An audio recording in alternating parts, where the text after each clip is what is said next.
చెప్పండి బ్రదర్, ఎందుకు ఇట్లా ధర్నా చేయాల్సిన పరిస్థితి మీకు ఏమొచ్చింది? యాక్చువల్గా బోర్డుకి చాలా టైమ్స్ వచ్చి తిరిగి వెళ్తున్నామండి.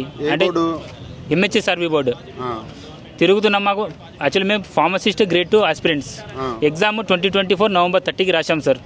సో అక్కడ ఉన్న పోస్టులు వచ్చేసి 732 పోస్టులు ఉన్నాయి. కానీ మేము రాసిన అప్లికెంట్స్ అయితే 24+ ఉన్నాం, 24,000 ప్లస్ ఉన్నాము. సో మాకు 24,000 మంది రాశారు, దగ్గర 2 సంవత్సరాలు దాటిపోయింది. 2 సంవత్సరాలు దాటిపోయింది, రిజల్ట్ రాలేదు. మాకు ఇచ్చింది మేము రాసిన మార్క్స్ మాత్రమే ఇచ్చారు. సో అప్లికెంట్స్ రాసిన అందరు మార్క్స్ ఇచ్చేస్తే ప్రొవిజనల్ లిస్ట్ మా ప్లేస్ ఎక్కడుంది, అసలు మాకు జాబ్ వస్తా లేదా మేము కనుక్కొని వేరే జాబ్ అన్నా చూసుకుంటాం. ఈ జాబ్ కోసం మేము మొన్న జాబ్ వదిలేసాం, ప్రైవేట్లో చేస్తున్న జాబ్. సో అప్పుడు వదిలేసి నేను ప్రిపేర్ అయినప్పుడు ఆల్మోస్ట్ 1.5 year అవుతుంది. సో ఇంకా మేము జాబ్ చేయడానికి ఇప్పుడు ఇది వస్తుంది, వచ్చినప్పుడు ఏం చెప్తున్నారు 1 monthలో వస్తుంది, 10 daysలో వస్తుందనే చెప్తున్నారు. సో అలా చెప్పడం వల్ల మాకేమైందంటే వేరే జాబ్ చూడలేకపోతున్నాం కదా. 1 month ఇది వచ్చింది అనుకో, తర్వాత ఆ జాబ్కి ప్రాబ్లం అవుతుంది కదా.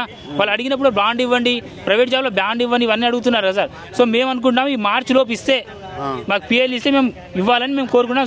సార్ వాళ్ళతో మాట్లాడాం. ఈ జాబ్ కోసం ఆల్రెడీ జాబ్ మానేశాం సార్. మరి ఎట్లా ఇల్లు ఎట్లా గడుస్తుంది, ఎట్లా మరి ఎట్లా ఏం పరిస్థితి? అదే కదా సార్ బాధ, డైలీ తిరుగుతున్నాం ఇక్కడికి. అప్పుల బాధ, వీళ్ళ దగ్గర వాళ్ళ దగ్గర అడుక్కోవాలి, ఫ్రెండ్స్ దగ్గర. మా 2 monthsలో మాకు లిస్ట్ వస్తుంది అంటే అప్పుడు జాబ్ వచ్చినప్పుడు నీ డబ్బులు నీకు ఇస్తా అని ఇంట్లో డైలీ తిడుతున్నారు. సార్ ఎక్కడికి వెళ్తున్నావు, హైదరాబాద్కి వెళ్తున్నా అంటున్నావు, వచ్చిన తర్వాత ఎప్పుడంటే 15 రోజులు, ఇంకా 10 రోజులు వస్తాయి, 10 రోజులనే చెప్తున్నావు, నువ్వేం చేయవాయి కానీ తిడుతున్నారు. అసలు జాబ్ వచ్చిందా రాలేదనే డౌట్ కూడా వస్తుంది కదా.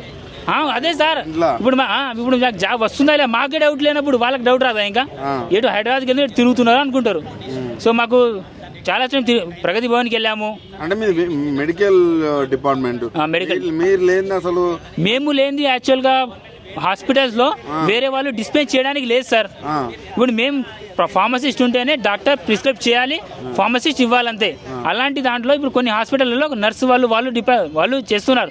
సో డోసేజ్ ప్రాబ్లమ్స్ అవన్నీ వస్తూనే ఉన్నాయి. సో మా రిక్రూట్మెంట్ కంప్లీట్ చేస్తే మేము మంచి సేవ చేస్తాం గవర్నమెంట్. పెండింగ్ లో పెట్టినా కూడా మీరు పెట్టకూడదు యాక్చువల్లీ, ఎందుకంటే మీరే కదా గవర్నమెంట్ లో చాలా కీలకమైంది. దామోదర్ రాజ నరసింహ కావచ్చు, ముఖ్యమంత్రి కావచ్చు, ఏమంటున్నారు మీరు? సార్ వాళ్ళందరూ మేము కలిసాం సార్. సార్ ఇప్పుడు అయిపోతుంది 1 monthలో అని చెప్తున్నా. ఎందుకంటే మాకు పాజిటివ్ రెస్పాన్సే ఉంది గవర్నమెంట్ మీద. ఎలా అంటే మా ముందు ఉన్న LT వాళ్ళది అయిపోయింది, ల్యాబ్ టెక్నీషియన్, నర్సింగ్ వాళ్ళది కూడా ప్రాసెస్ జరుగుతుంది. మేము లాస్ట్ అడిగినప్పుడు నర్సింగ్ వాళ్ళ ప్రాసెస్ అయిపోగానే మేము స్టార్ట్ చేస్తామని చెప్పారు.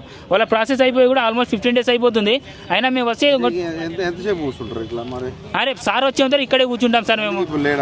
ఇప్పుడు సార్ లేరు, మాకు ఒక రెస్పాన్స్ వచ్చేంత ఇక్కడే కూర్చుంటాం. మాకు పర్టికులర్ డేట్ అనేది కావాలి. ఈ 10 days 1 week అనేది కాదు, మాకు పర్టికులర్ డేట్లో మేము ఇలా ఇస్తామని చెప్పాం, అప్పుడే వెళ్తాం సార్ మేము.